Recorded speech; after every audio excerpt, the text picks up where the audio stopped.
Yeah, it's kind of half horror, half not, but Buried. Yeah. And Battle Royale. My top three would probably be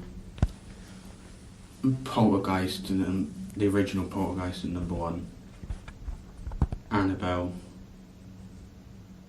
and then Paranormal Activity.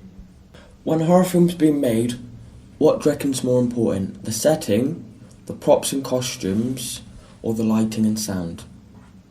I think the lighting and sound has the biggest impact because if it's dark you can't see as much, you get tense, and the music has a really big effect on how the audience feels at the time. I think all three groups have an equal importance to a horror film because they all give you tense, they all make you tense, and it adds a bit of, all three add a bit of mystery to the film. Okay.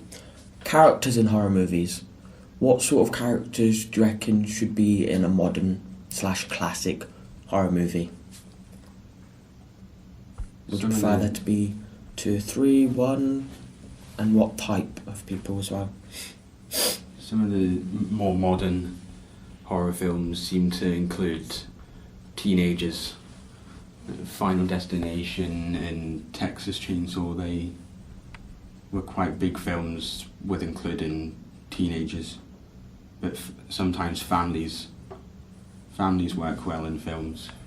Yeah, again, it's usually the stereotypes or cliches that work well in horror films because you have expectations attached to it. So again, families or teenagers. If we have a family, do you reckon the main character should have family issues, or just be an ordinary family?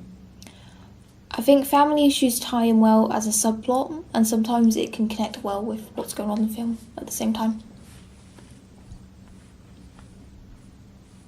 I think that either would be fine because family issues again would work well as a subplot and would connect well with the main plot of being a normal family.